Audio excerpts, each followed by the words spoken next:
Assalamualaikum warahmatullahi wabarakatuh. Sebelumnya, saya perkenalkan nama saya Muhammad Dora Sofi dari Universitas Al-Azhar Indonesia akan mempresentasikan tentang perencanaan sistem produksi pada industri tahu Bandung Tono dengan menggunakan metode SWOT, analisis IPEV, dan TOS Matrix.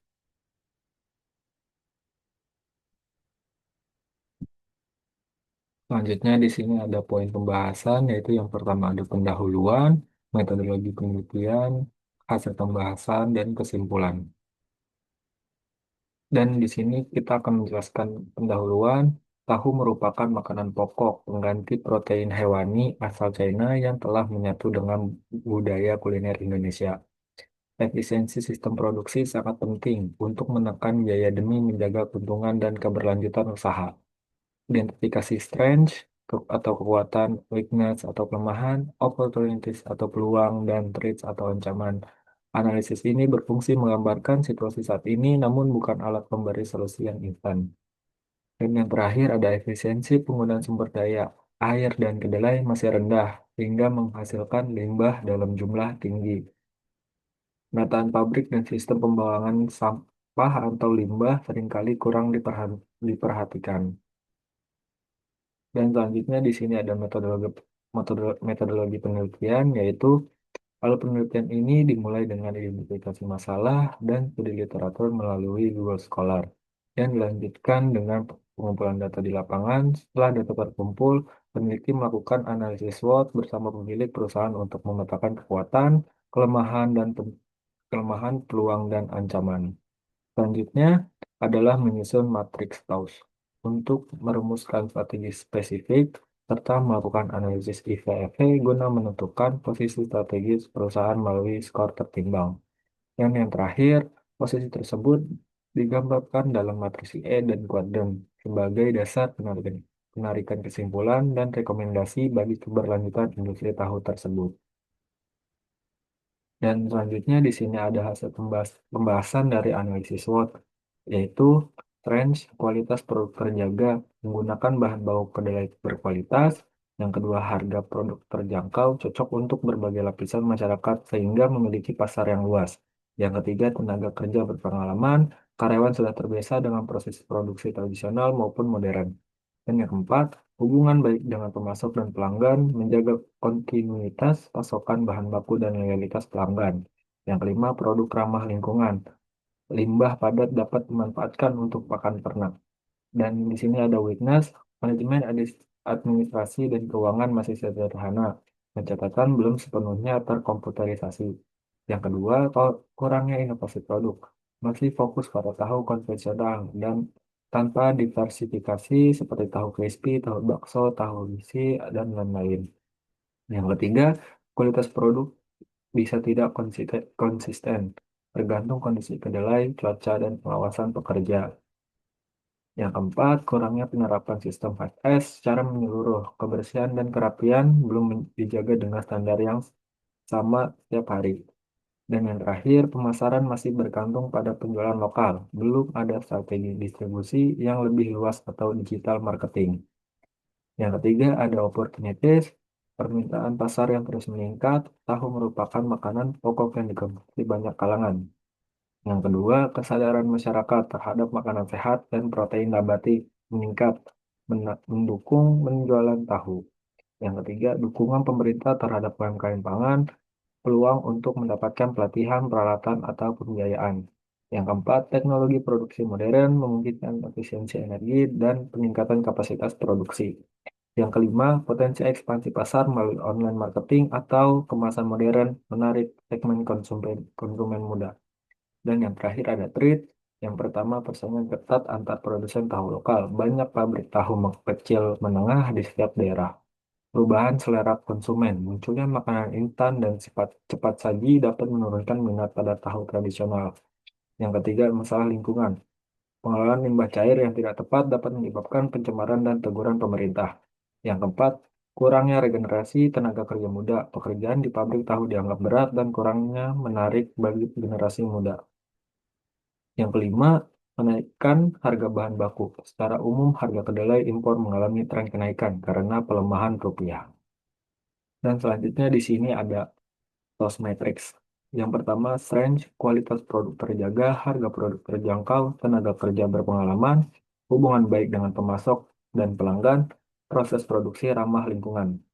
Dan selanjutnya di sini ada opportunities, permintaan pasar yang terus meningkat, kesadaran masyarakat terhadap makanan sehat dan protein nabati, dukungan pemerintah terhadap UMKM pangan, perkembangan teknologi informasi, potensi ekspansi pasar melalui online marketing atau kemasan modern.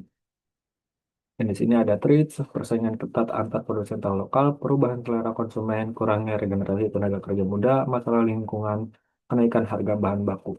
Dan di sini ada kelemahan juga, weakness administrasi dan keuangan, kurangnya inovasi produk, kualitas produk bisa tidak konsisten, kurangnya penerapan sistem 4S secara menyeluruh, pemasaran masih bergantung pada penjualan lokal. Dan di sini ada strategi SO, WO, SP, dan strategi WT. Strategi SO mempromosikan produk sebagai makanan sehat dan harga terjangkau. Mempromosikan melalui media sosial bahwa produk melalui proses produksi yang ramah lingkungan, menjual produk secara online melalui marketplace yang sudah ada. Strategi WO menjual produk secara online melalui marketplace yang sudah ada. Yang kedua, membuat manajemen administrasi dan keuangan menggunakan teknologi informasi. Seperti ST, tenaga kerja yang berpengalaman dengan melakukan pelatihan dan pekerja muda yang baru. Dua, menjaga kualitas agar tetap bagus untuk memperkuat persaingan. Strategi WT menjual produk melalui marketplace untuk meningkatkan persaingan. Dan selanjutnya di sini ada tabel EV, Strengths, dan Weakness. Nomor yang pertama dari EV Strengths yaitu kualitas produk terjaga, harga produk terjangkau, tenaga kerja berpengalaman, hubungan baik dengan pemasok dan pelanggan, produk ramah lingkungan.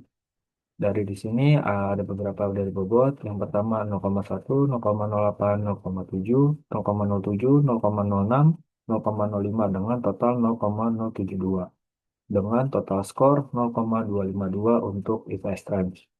Yang yang kedua ada IPS Weakness, yaitu manajemen administrasi dan keuangan masih sederhana, kurangnya inovasi produk, kualitas produk bisa tidak konsisten, kurangnya penerapan sistem 5S secara menyeluruh, pengembangan pemasaran online dengan total bobot 0,09 dan total skornya 0,18 untuk EV Weakness. Selanjutnya di sini ada hasil pembahasan dari EV Opportunities dan Trade, yaitu yang pertama ada efek opportunity, permintaan pasar yang terus meningkat, kesadaran masyarakat terhadap makanan sehat dan protein nabati, dukungan pemerintah terhadap UMKM pangan, teknologi produksi modern, potensi ekspansi pasar melalui online marketing atau kemasan modern, dengan total bobot 0,08 dan skornya 0,278 untuk efek opportunity. Dan untuk efek trade yaitu persaingan ketat antar produsen tahu lokal, perubahan selera konsumen, kurangnya regenerasi tenaga kerja, mudah masalah lingkungan, kenaikan harga bahan baku dengan total bobot 0,1 dengan total skor 0,2.